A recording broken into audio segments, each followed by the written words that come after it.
Hey everybody, it's the Bostonian. Welcome to another edition of Inside the Box.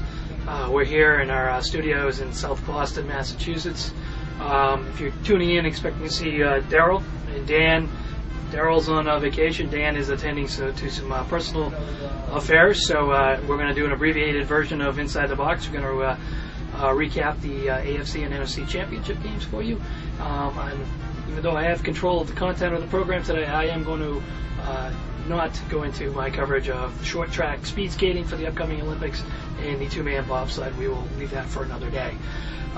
Let's get into the AFC championship game, the early game from last Sunday. Coming from a New England fan viewpoint, tough game to look at as far as who you wanted to win. It was kind of a bad case scenario there for us, but I was leaning towards the Jets because some personal connections, especially Mr. Hogan here, wanted to see the Jets win, but that was as far as my allegiance was going to go. But the story of the game, and I don't believe I'm going to say this, but I really do believe Peyton Manning is the all-time best quarterback that the NFL has ever seen. The man's amazing. The Jets came into that game. I was very excited the way they started. Defense came out really on fire. A couple early sacks. That was it. They didn't get next to him. The rest of the game, it was over with. The Jets came out, fired on all cylinders. They had a couple big pass plays, 80-yard pass Sanchez to Edwards, and the 45-yard pass on the option by Brad Smith. It seems like the Jets came out and they kind of shot all their bullets at once, see what could happen. It didn't happen. The Colts, from the 2-minute mark of the second half into the rest of the game, took over, and that was really the story. They didn't get near Peyton Manning for the rest of the game.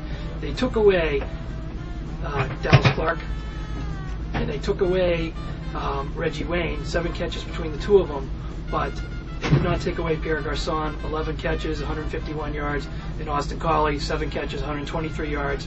11 catches by Garçon were a AFC championship record. They couldn't stop those guys. The Colts have done a great job of filling in bringing in the new guys. That was the story.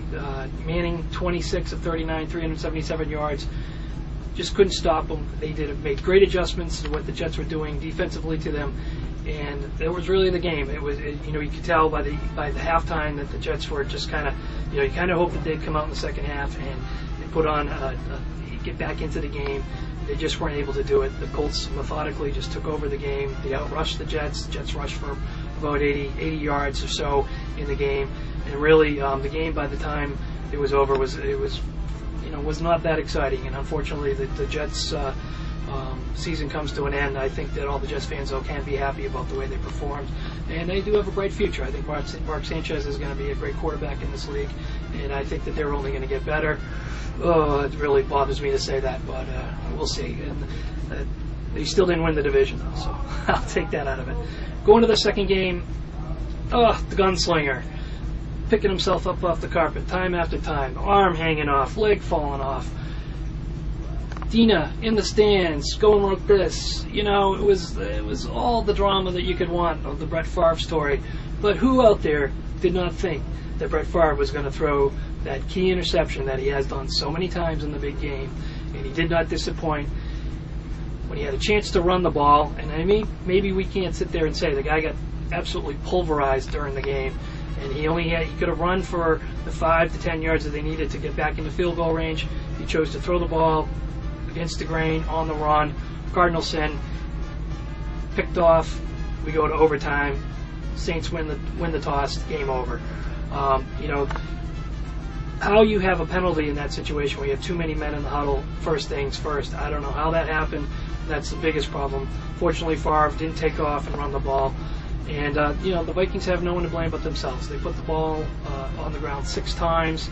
You can't have that many turnovers, especially in a championship game, and expect to win it. A good game, exciting, back and forth. So that was the good thing I took away from that. It's good to see, though. We got the 2 best teams going into the Super Bowl, AFC, NFC. I guess you can't ask for anything more. I don't have to tell you where I'm going to go as far as where I'm leaning. And I'm sure I'm going to speak for a lot of New England fans, too, as we go into the Super Bowl. We'll get into our Super Bowl picks next week. that's it from this week for Inside the Box. I'm the Bostonian. Next week, Daryl and Danny will return, and they'll have their Super Bowl predictions, and I'm sure that they'll touch base more on the AFC and NFC championships. Y'all have a good week.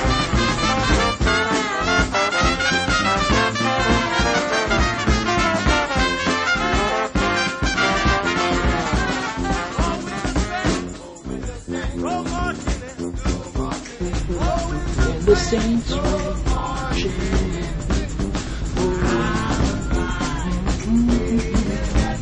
And the Saints were marching.